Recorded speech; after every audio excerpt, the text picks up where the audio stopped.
So this week's episode of No Guns Life, the second to last episode before we have to wait a season and then we'll eventually get that season 2 in the spring of 2020, was one of the most refreshing episodes of the anime to date. This was an incredibly enjoyable episode. It brought up a lot of familiar ideas while also setting up something that I don't think we've seen so far, at least in this anime, but it looks like the final episode in next week might be going in a little bit more of a horror direction, which I have to say, the whole idea of a ghost of an extended based on the PV at the end there, that's going to be a fun way to wrap up the least little chunk of the first, I guess you could call it the first season, as usually a split core is considered to be a season 1 and a season 2. But nonetheless, this episode was great. There was a lot of funny moments, but also a lot of interesting personal turmoil, especially because we got into Juzo's backstory. At least we got a little glimpse of it, enough to say, I completely understand why Juzo is so hesitant to have a partner, someone who would actually,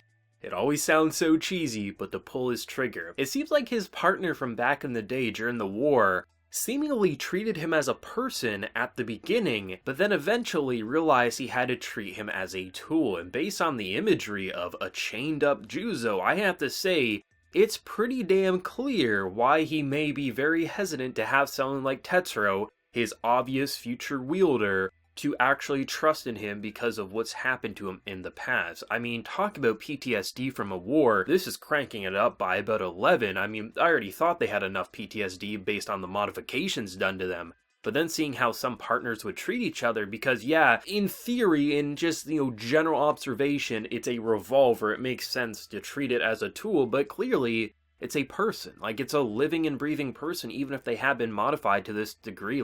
Imagining you've been modified to this amount, you are treated as a tool to then just abused and used.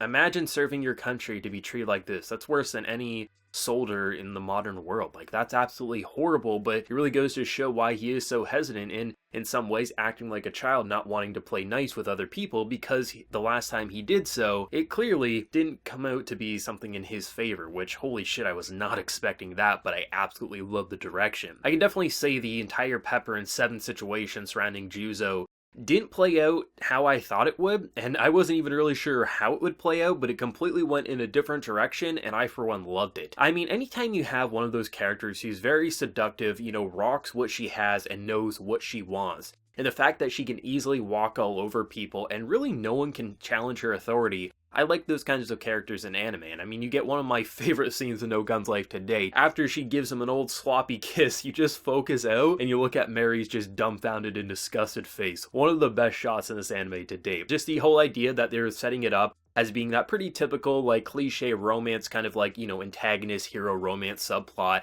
and then they immediately shut it down with a disgusted side character face. Gotta love No Guns Life for its comedic direction. But really, the shot composition in this series is almost second to none in this season. The fact that we do look at so many extendeds with either just revolvers or machine heads that can't move, the way they frame shots either be dramatic, hilarious, or just absolutely frightening is really impressive, and I think Madhouse has done an exceptional job at bringing a story that I think in a lot of studios and just teams' hands, it wouldn't be as interesting as it currently is. I think you definitely picked the right team to helm this adaptation, because it may look pretty easy in theory to just, it's another anime, it has a little gimmick, what's so difficult about it? It's not even just the idea of the story that would be a challenge, it's the idea of the character models. It would present a lot of obstacles in how to actually direct this and make it feel really engaging for not a lot moving because our characters can't talk. But Madhouse, this team, is bringing their A game, and it's a damn shame not more are talking about this, because I think this deserves as much hype as some of the best anime of this season. It's an exceptionally strong show by bringing up,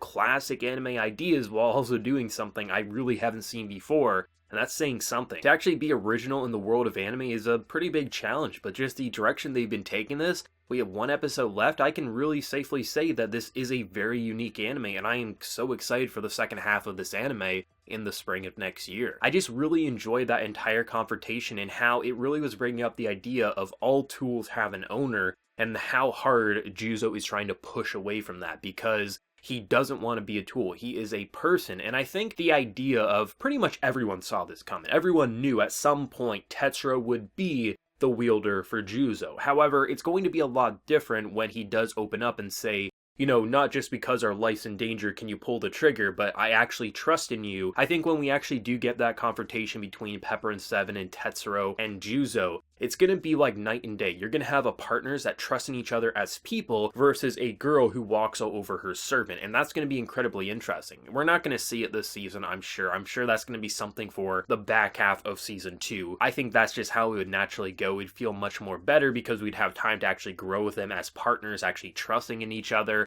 and then having someone to actually just expose it. Hey, Seven, you're actually not in that great of a relationship. Maybe in the bedroom, that's something you want, but in your day-to-day life, you should be able to think of yourself as a person. And I have to say, Juzo's charm on the ladies is insane. I would have never expected a revolver head to be able to get as many girls wet and to get as many googly eyes as this man has received, but man, Juzo is living the life without even realizing he has the charms that he has. There's just something so absurd but also so serious about the world of No Guns Life, and I really like the idea of even when we have some more silly, even when we have some more absurd, there's a really serious plot at hand, and when it tries to be serious, I completely buy into it. When it tries to be ridiculous, you are laughing because, I mean, look at some of these characters. They are absolutely ridiculous, from even human character designs to our main central characters like having a revolver as your main character. But when it goes into the more serious atmosphere, I don't even question it. The transition from absurd to absolute gut-punching and really depressing subject matter,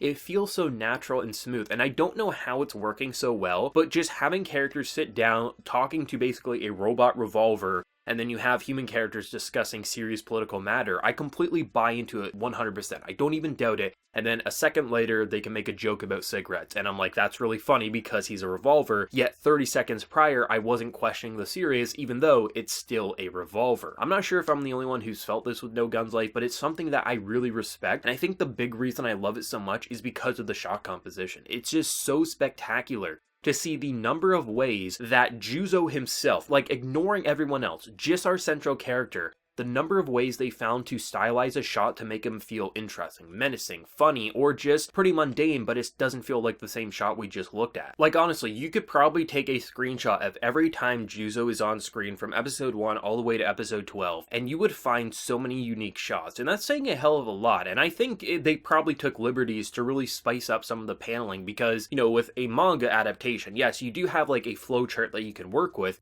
but you also have to let scenes be longer than a single panel, so I'm sure this team took liberties to make sure these shots are more interesting because, yes, the manga would be a good reference, but also you have to do your own things and create your own shots, and I think they're definitely bringing their A game, because if you would have told me 3 months ago that I was going to say some of the best shot composition of the season would be a show where a majority of the characters can't show emotion, I would have laughed at you, because it just shouldn't work in theory. But this team is absolutely doing a spectacular job. I love the overall idea to this episode, how it brings up something we're more familiar with, but also teasing you with something new with the whole confrontation. It's something that definitely feels like a second season sort of story, and obviously why we're transitioning into a more horror-esque story with next week in the final episode before we wait for more. But then you get all the general dialogue, the kind of back and forth, the internal conflict, talking about just the idea that now Tetsuro is seemingly not being wanted after that whole confrontation. Like, there is so much being set up, and it feels so worrisome. It feels like Juzo himself is being targeted, but he doesn't know why. And now, the person that they actually were targeting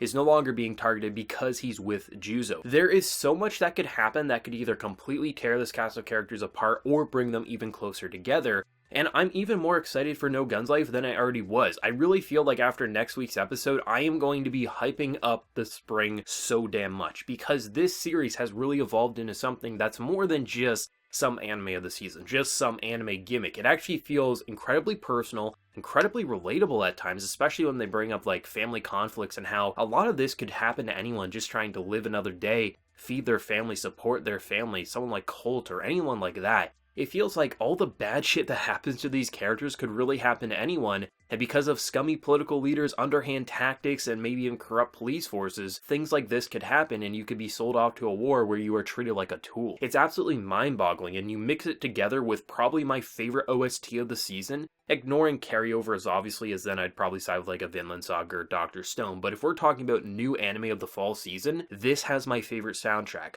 there's a lot of jazzy instrumentals, but in episodes like these, it's held together by a softer piano score and just those more melancholy tracks to really bring out such a vulnerable feeling. So when we are looking at a mechanical character, we feel as if this is a person really deep in remorse and regret, feeling as if the weight of the world is on his shoulders, even if it is just the weight of one kid that he is harboring and just kind of protecting at this point. The production to this show I don't think gets enough credit, and I'm here to say it deserves the credit, because the reason I'm so emotionally invested is because of how good the visuals go in, how good the soundtrack goes in, and not to forget, the voice actors overall. There's definitely a lot of absurd elements to this anime, and I love every time they go absurd. But the amount of mature themes in this episode, it really gives me so much hope for the second season, the second half of season 1, however you want to call it. They always change it. Sometimes the split core is considered part 1 and then part 2, and then sometimes the split core is considered a second season, but you know what I'm saying here. It really does feel like when we get into episodes 13 through 24, it's going to be a completely different ballgame. Recognize some elements for sure, but it also feels like just based on the teasing that we got,